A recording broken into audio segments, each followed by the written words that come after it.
Hello knitters, welcome to the Braid and Tinker podcast. And if you're a returning viewer, welcome back. My name is Melanie. I am a knitter, a software developer and a yarn dyer from Haarlem in the Netherlands.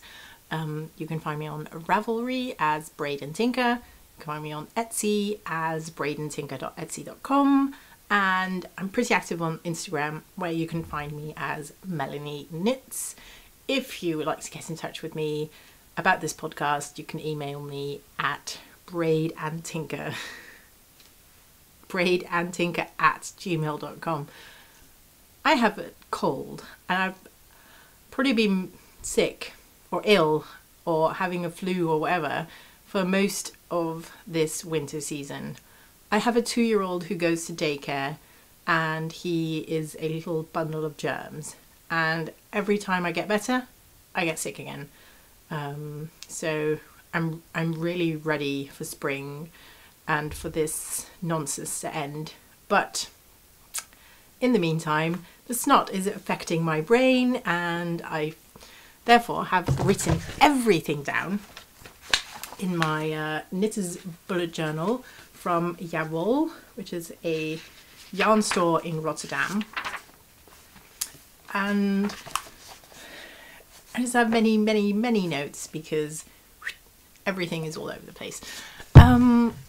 So today is Sunday the 18th of February, and in this episode I have a couple of things that I would like to discuss, or like sections or segments or whatever you like. We're going to start with finished objects, which is probably pretty obvious. WIPs, works in progress, stash acquisition, pattern acquisition. I have a new segment called The Angry Knitter, but I might change the name of that because I maybe just not have very many things to be angry about, but whatever.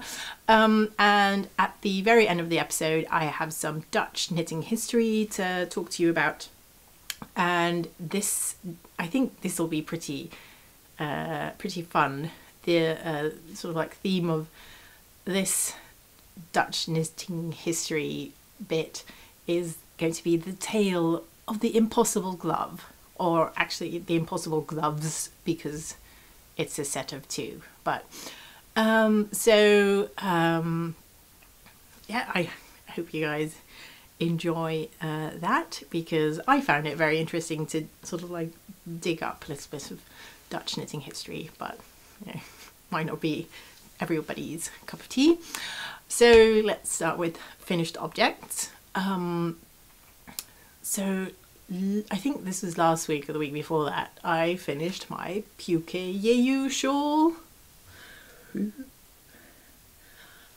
I say finished, but I haven't added any tassels because I haven't gotten around to it, but also because I'm still kind of debating whether I should make tassels in these colours, or you can apparently order tassels online and maybe like add gold tassels. Do you see where I am going with this? Gold tassel. So this is a pattern. You start here, just a few stitches, which is always the best way to start a shawl. You increase until you get to this end, and then you bind off. And the idea is that every other one of these points gets a tassel, and it looks great. I haven't done that yet, so yeah, oh well, I'll get to it. There are many ways to wear this actually, but maybe I'll just wear it like this. I'm really loving the fabric that this has produced. It is yeah, it's very pretty and fun, I think. The yarn I used for this is some yarn I hand dyed. The purple one is a blue face Leicester sock yarn. The green one is a merino sock yarn. You can really tell the difference when you're like switching the skeins, because the merino is, you know, obviously much softer The Blue-Faced Leicester is soft enough, but you can feel a little bit of a crunch to it, which is what gives it its strength and why it's so suitable for sock knitting. I just think it's really pretty. Anyway, still have to get to Tassel Island, but I will get there in the end. I just need to figure out what kind of tassels I want to add. And that was my only finished object, because I apparently have too many projects and then they just keep going and going and nothing ever gets finished. I think, so these are my whips. I have 3, and I'll start with my socks. These are the Mercury socks. It is a free pattern on Instagram, Etsy, Ravelry. See, this is so terrible. And it's just really, really pretty lace knitting. And this is also some yarn that I dyed up myself. And I just wanted to see, because it looked really fun on the skein, but it's one of those things where, you know, the skein looks fun, but you're not quite sure what the effect's going to be in a garment or in socks or whatever you've knitted it up in. And obviously it's going to change when you have a different gauge. But I'm really liking this bright, vibrant pair of socks I'm getting here. It's a little stitch marker from Stephen Penelope's. They're cute. And they're, this is a gold stellina base, so it's pretty sparkly in real life, but that never seems to show up in video. So just trust me, they're extremely sparkly. Let's put that here. I have so many things to show you this week. The next thing that I am working on are the Mayfield Mitts.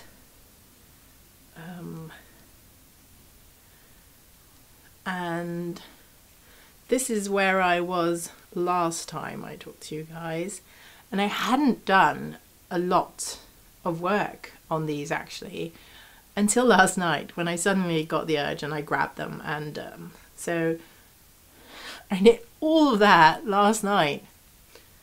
So I guess that I could finish them if I actually would put some time in them, but anyway. The yarn I'm using for this is Jameson and Smith's. I don't think they actually have like fun names for their colorways. They're just dark green and white. But it's so great for color work because it's so grippy and tangy, and you don't have to catch most of your floats. I mean, I don't catch anything on the back. Sometimes on the front, because you can get like large patches of green. So I might like catch a little float here and there, but most of it is quite mindless. You know, in the sense that colour work is never really mindless, because you have to pay attention on what row you are and which little square you are, and it seems the older I get, just the harder it gets, because you have to, it just seems like these patterns are getting smaller and smaller. I might need some glasses. Or I could just like get some, like a magnifying glass, that's it. Thank you, Melanie. Get a little magnifying glass. How wonderful would that be? Can any yarn store in the world please stock knitters' magnifying glasses? That'd be ace. Anyway, yeah, so that's my Mayfield Mitts.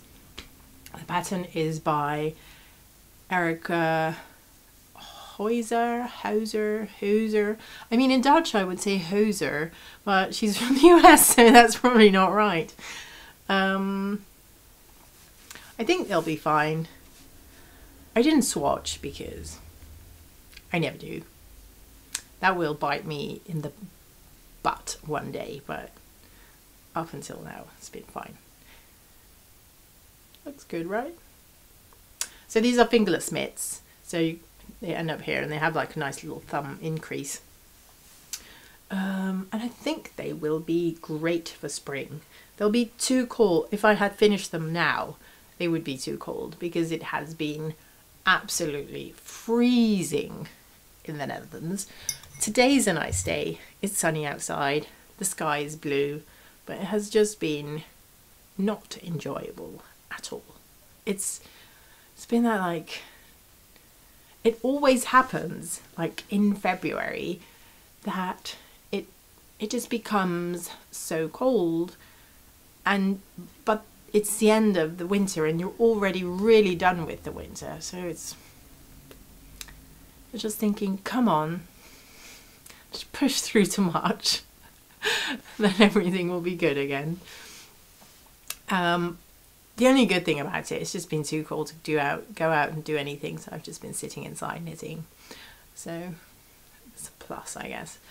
My last working project is my Rebel shawl.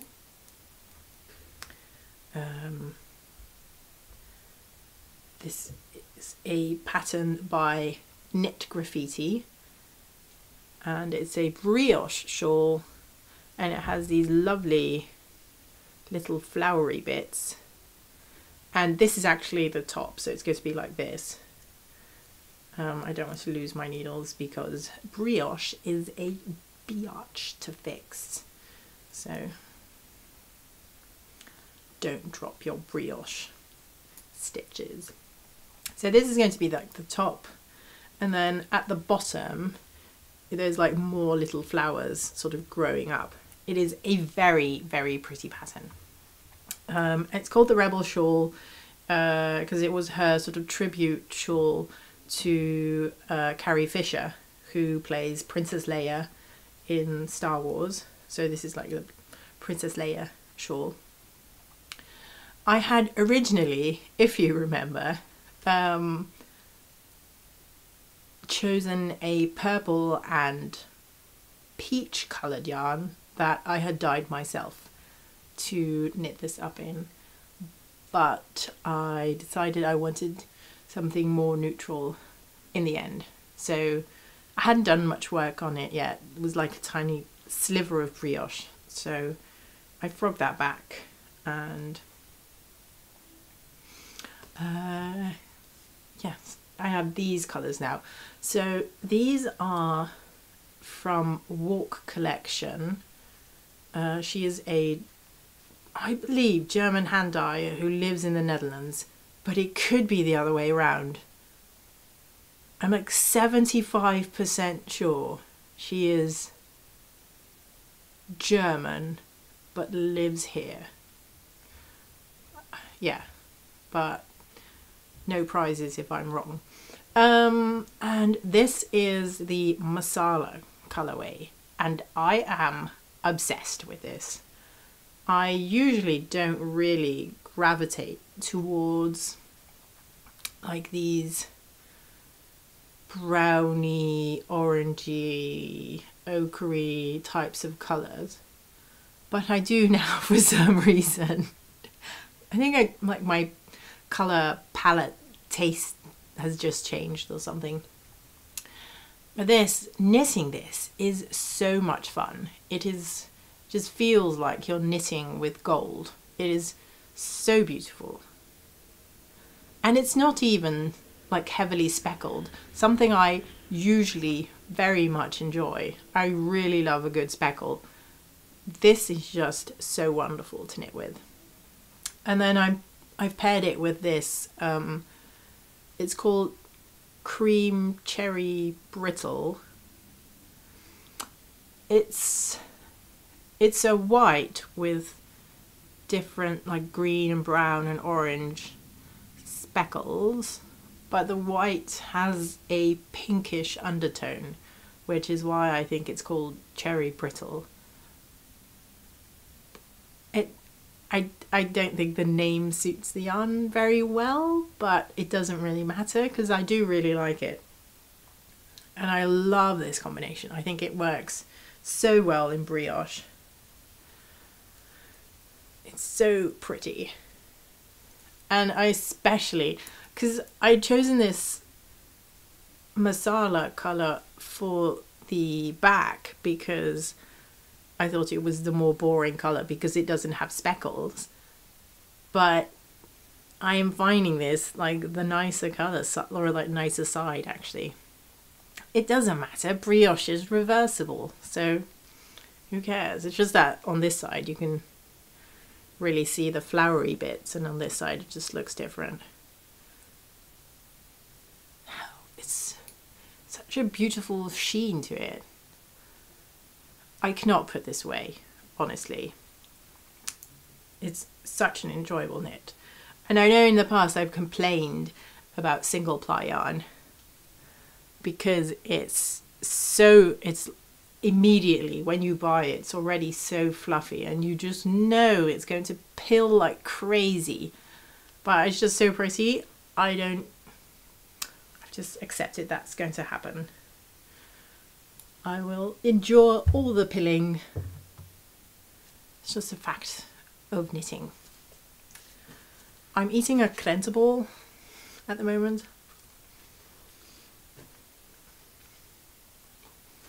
I think it's a Dutch thing. I don't know.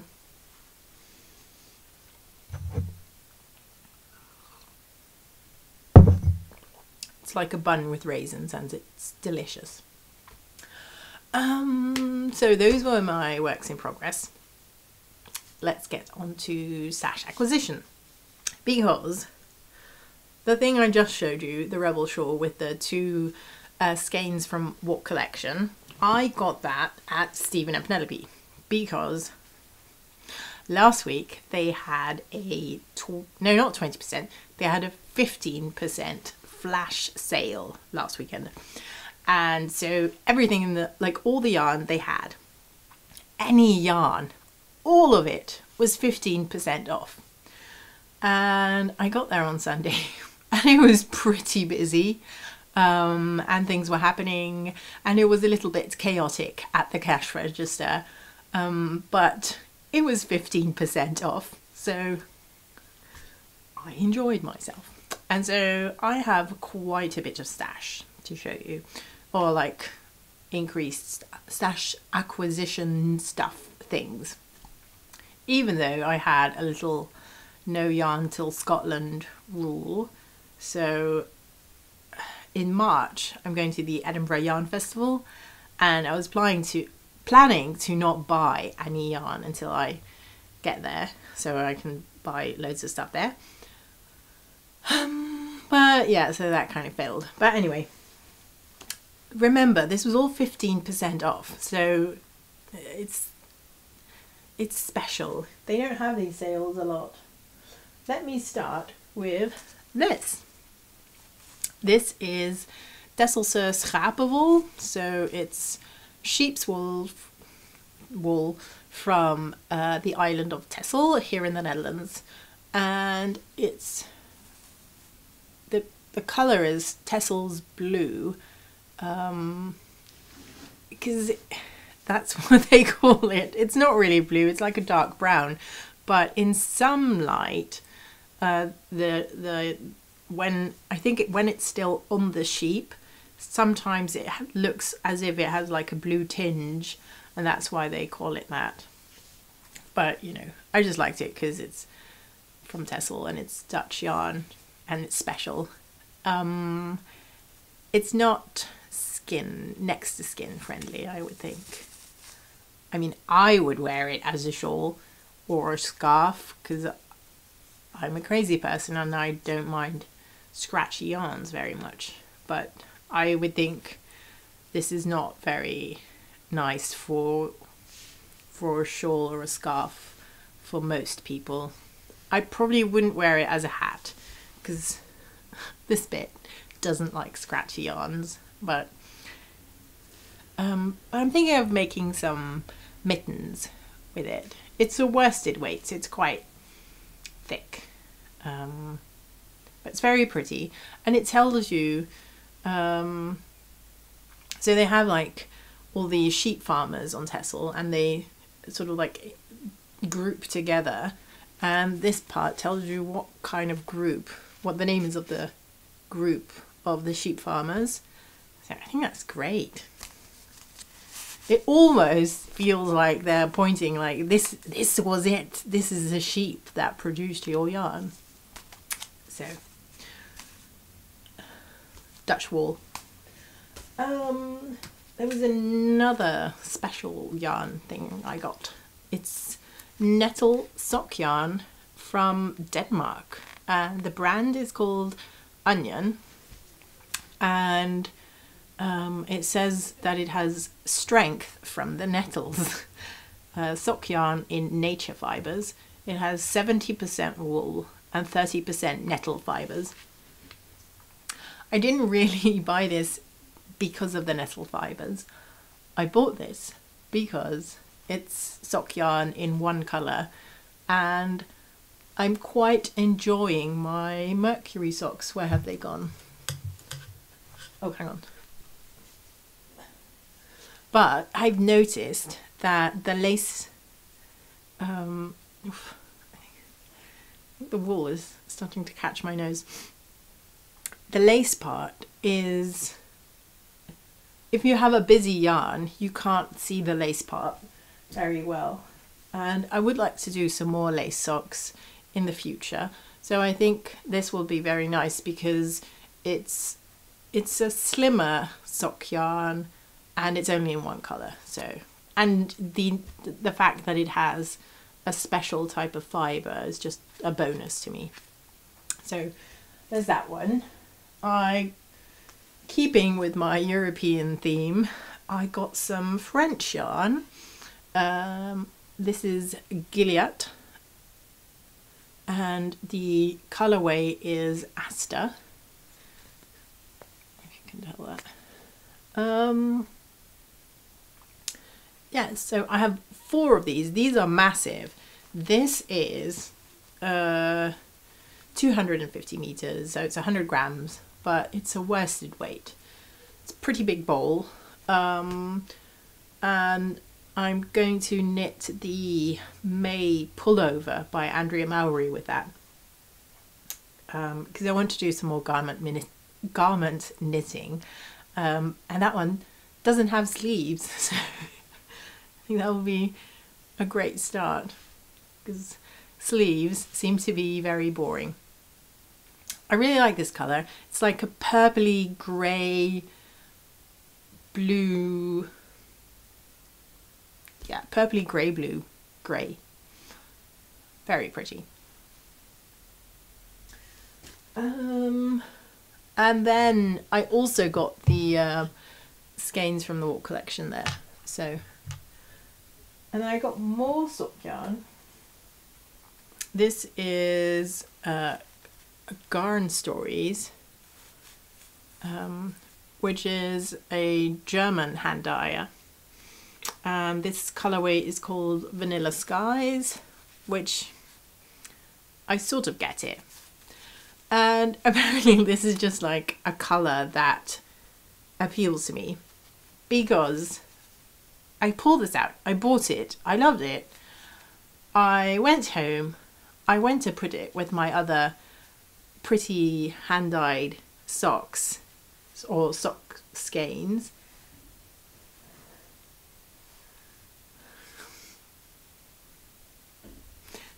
So similar. Why did I do that?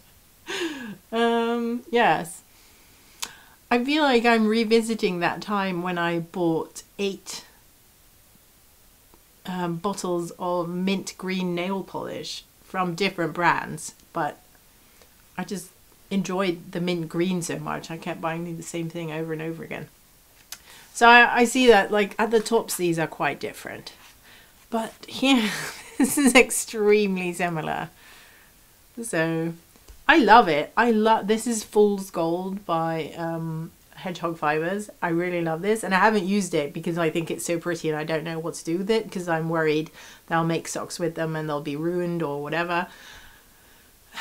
So now I have this one, which is also very pretty. So maybe these can go to, I don't know, this doesn't seem to go together very well. This does. So maybe they don't go together. Maybe I just will have a lot of pretty socks. And that is what's going to happen. So that was all that I got at Stephen Penelope. So it wasn't that bad. It could have been much worse, I'm sure. Lots of people spent a lot more money on a lot more yarn, but fine. So I also had a little online slip up. I was on Instagram and I noticed that Bird Street UK had posted that they had updated their shop on Etsy, and one of the colorways, I just couldn't resist it. So this is Still Frozen by Bird Street UK. It's just a 75-25 merino nylon sock thing. I just find it so pretty. I don't know why. I can't put my finger on exactly what it is I like about it. It's just... I am very curious to see how this knits up though. I have no idea, but on the skein it looks gorgeous. So that was my only yarn purchase though, so lucky we didn't get worse. And then a co-worker of mine, so I work as a software developer in Hoofddorp, which is, it's a town that's quite clear, quite near Schiphol, which is the airport. And I work at a big recruitment company on their proprietary software. And one of my co-workers is originally from Portland in the US, and he had heard me chatting about knitting because I so frequently do. And we were chatting about it, and he was telling me that one of his close friends in Portland was also a knitter, and he was going to visit her, and well, he was going to Portland but then also visiting with her, and he came back after 2 weeks with a bunch of yarn. So for everybody who sometimes doubts, should I tell people I'm a knitter, because I don't know, you might be embarrassed, or sometimes people can be a bit rude about knitting, like, no, it's for grannies, ha ha ha. One, it's not for grannies, and knitting is super cool, so whatever. But also, if you tell people you're a knitter, they'll just get you stuff. So spread the word, I would say. So this is from Blissful Knits. The Mr. Dalloway. I'm sure this is a reference to something, but I have no idea. I haven't Googled it either, so might do that today. But it is a sock weight yarn with silk. This is so soft. It is a little bit ridiculous how soft this is. I'm pretty sure, I'm not sure. Can you make socks with this? I mean, the silk would make it very tough. So is that a good thing? Or would they be so soft that they would wear out? I've no clue. I'm going to find out. Because I would like a pair of really soft socks. Sounds like a really good idea. And then I have some, this is from Blue Moon Fibre Arts. I think this is a worsted. It doesn't say. It's the plushy base. 100% superwash merino, hand painted, and the colorway is Lansu. Very pretty. It is a big skein. It's 270 grams. So this could possibly be a sweater for my son. Or a shawl for me, who knows.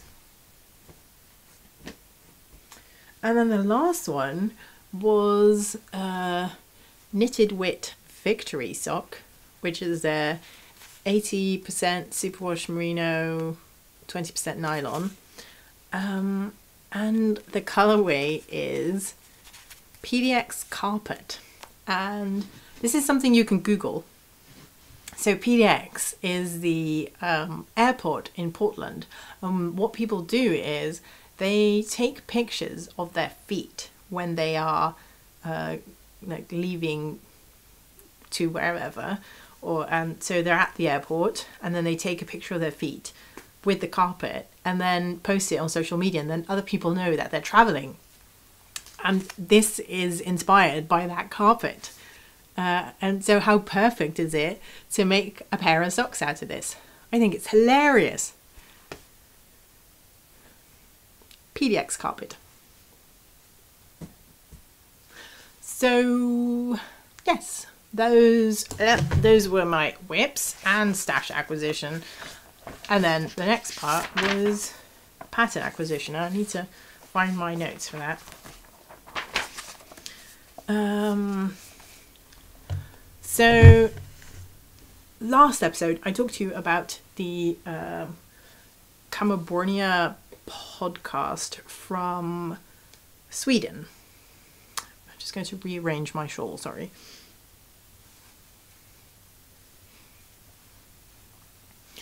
And the podcast is made by Pia Kammerborn and her husband Dennis. And they're both knitters. And so last night I was watching... Oh yeah, so and that podcast is something I really enjoy and really recommend watching. It's very lovely, very Swedish, very pretty. So last night I was watching the Fruity Knitting Podcast, which is a different one, which is also a husband and wife podcast. They are Andrew and Andrea from Australia. Well, they're originally from Australia, but they live in Frankfurt, I think. They live in Germany. And so I was watching that last night because their last episode, now let me check. Yes, the episode 47 is their latest. And it is fantastic. It has this Swedish woman talking about twine knitting or 2N knitting. And they had a shepherdess from the UK talking about how she was making a brand for herself and selling the yarn from her sheep or her flock. And they also had Pia from the California podcast because she was announcing that she had a new pattern. And Pia and her husband Dennis have had, like, I don't know how to put this eloquently, but like a financially hard time. And she was selling some patterns on Etsy, not Etsy, Ravelry. And because they were trying to raise the money to go to the Edinburgh Yarn Festival, because a lot of people watch their podcast and love their podcast and were, wanting to meet them. But, sometimes it just doesn't work out financially. And so this was like their way to make it happen. And so Andrea and Andrew in the Fruity Knitting Podcast, this is going all over the place, I'm so sorry, were saying, we usually advocate to not buy things if you're not going to use it at that time. Don't buy for later. But if there's anything, from these patterns that you would like to knit later, now is probably a better time to buy them. So I really don't need that much incentive to buy patterns, because I kind of do buy patterns and then stash them for later. I quite like to support makers, and it's just a few quid and who cares. So I just bought some patterns. That's where I was getting to. I bought Pia's new pattern, Roses Are Red, Violets Are Blue, which is a very appropriately themed Valentine's mitten pattern. It's very pretty. It has like just a mitten with a it's not what's the word? It's like a texture, and then it has like a color work pattern on the cuff, and you can choose to either do the roses pattern or the violets pattern. And I think, I have two hands, why not do roses and violets? I'm sure a lot of people will do that too. And I also got her shine mittens pattern because it's this beautiful geometric pattern that I really, really like. So I'll probably make those pretty soon as well. The next segment is the Angry Knitter, and I wrote this down. I'm going to read it to you because I don't know everything by heart. So this is kind of an experimental thing. So please skip ahead if this is not your bag. As I get older, let's try again. As I get older, I'm really starting to rebel against this idea that knitting should be a cheap hobby. Everybody can spend as little or as much as they want or can afford, but it irks me a lot that the same people who will drop almost €1,000 on a new phone, expensive camera, or a game system can then gasp when I spend €30 on a high quality hand-dyed yarn. Number one, I will spend many, many hours on making this garment, so overall cost is much higher than just yarn. Number two, it's a hobby, so I can do with my money what I like. It just stems from this idea that knitting is a women's hobby. It's not, and women have not had their own money and time until very recently, historically speaking. I think somewhere in the back of our collective minds, there is still this idea that one, a woman's time is free, and two, women have no own money. Therefore, the things we do must be useful and cheap. I have a backpack that costs just as much money as my fringe project bag. The fringe bag gives me about 1,000 times more joy. And yet, every time I look at it, I think, frivolous and expensive. Yet, when I look at my backpack, I think, useful. It's a bag to carry my work laptop. The grocery girls were talking about buying a set of new needles, and I think it was in their last episode. And they were really discussing why it was necessary. Well, I need these tools, I knit a lot, it's good value for money. And at one point, Jodie says, well, it's only the cost of one golf club, so who cares? Do you think men ever discuss their purchase of one golf club? I don't think so. I don't ever hear men go, well, I do really golf a lot. I really enjoy it. It's good value for money. No, you just buy it and enjoy it. I think we should also not.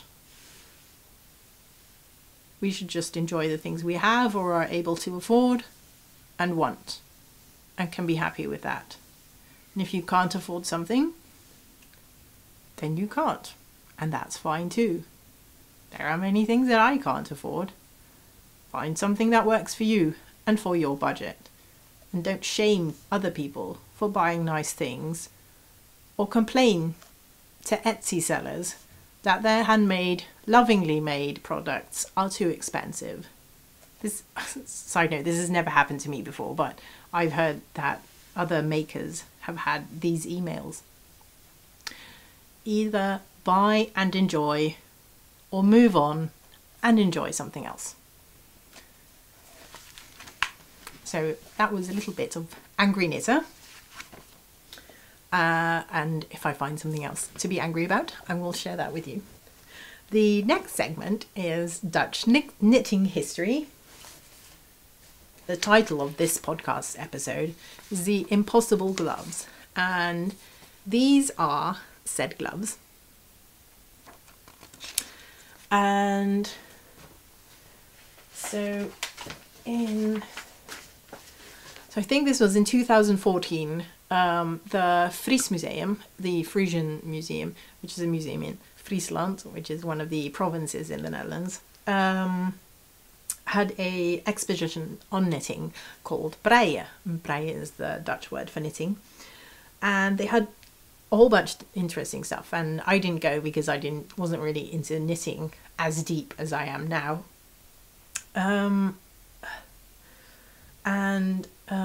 They had, for some of the items, they had patterns made so that visitors could take those patterns home and remake the things that they see in the exposition.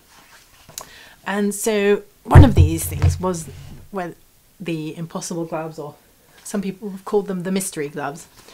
The reason they're a mystery is a couple of things. So these have had like a year knitted into them, 1783, which, you know, you would only probably do if it was actually 1783. And there's some initials here, AI, and that could either be the maker or, more probable, the wearer, because they don't necessarily have to be the same person. So this sort of seeded stitch pattern for that era is very traditional for the UK region, from the Dales. So that would place them as if, you know, because what happens in the Netherlands a lot is Dutch would sail a lot or travel a lot and sell. So things we find here are often brought from different places. So the stitch pattern would suggest they come from the UK. The rose is more of a Selbu rose, which would place them from Scandinavia, somewhere in the Scandinavian area. The A in the initials is really more of a Frisian and or Scottish way of doing the A in initials. And the braided, it's more embroidered cuff is actually something from the Baltic states. So this glove is a combination of many different European knitting styles, which makes it very hard to place. The colours are brown and cream. Those are just natural sheep colours, so nothing was dyed. And they have held up very well because they have never been worn. And the reason for that is that the fingers are way too short. Because if you see my hand, I have massive hands, by the way, so, you know, that would never work. The other thing that's really strange about the combination of like the Selbu rose and the year 1783 is that Selbu mittens they're a big thing. It's massive, and their history has been explored quite substantially. And they didn't come into popularity until much later than this, like 100 years later, I think. So nobody really knows where these come from. So there is a pattern here that the museum had made so that you can recreate these gloves. But one, it's in Dutch, and two, I don't think this is very interesting for people to knit now. I think the style of mittens or gloves that we make now wouldn't have this really big brim or cuff. I think most people would rather enjoy knitting mittens than gloves, because knitting fingers is annoying. Maybe that's why the person who made these decided to make them too short. So I've been thinking that I want to make these, but then do a little modern twist on it, and not super modern, but I would make these probably fingerless and with a regular stretchy cuff and things like that. But I probably would keep the strange initials, the completely out of place Selby Rose, the weird date on it. I would keep those because I think it's interesting, and I probably would keep the brown and white colour because those are natural sheep colours, and I think that really is a really nice touch. Also, in this type of pattern, the seeding stitch, if you do that in brown and white, it's like pepper and salt. That's the name for that. So the other thing on this pattern is they're used, or to make this type of fabric, you need to use 1.5mm needles, which I think is smaller than size 0 in the US, which wouldn't be very enjoyable, I think. So I think I'm going to do a different variation, make them for a higher needle size. This is lace, a lace yarn, which I personally would never use a lace yarn for a glove or a mitten, so a fingering weight would be much better. And then sort of adapt the pattern to fit with those elements and drop the fingers, because who wants that? So I think that's going to be my next project, in addition to the 3 projects I already have. Adapt that pattern, and then also write it down in English, because I would like other people to be able to make this, but it's currently only in Dutch. So, oh well. That was most of what I had to tell you this week. I hope that I will see you again soon. I feel like I've been kind of on a bi-weekly schedule, but then I didn't record last week because I had the flu. So, hopefully I'll see you again in 2 weeks, and otherwise it'll be later than that. I hope everybody is well. Happy knitting. Bye.